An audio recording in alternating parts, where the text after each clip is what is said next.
Hello guys, এতিয়া মই গৈ আছো স্কুলত আৰু মাম্মা দেদিয়ে মোক থব আহিছিল।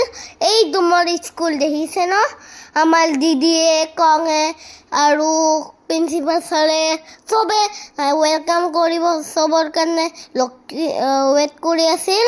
এতিয়া চবেই আহিছে, আজি ফাৰ্ষ্ট ডে স্কুল, সেইকাৰণে নমস্কাৰ কৰি আছিল। এতিয়া স্কুলত পাই গৈছো।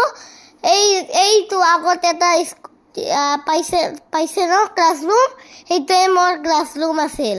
এতিয়া মোৰ বেলেগ আহিছে 1B, এইটো 1B দেখিছে ন আপুনি। মই ক্লাছটো কৰিলোঁ। চাওক ছুটি হৈ গ'ল।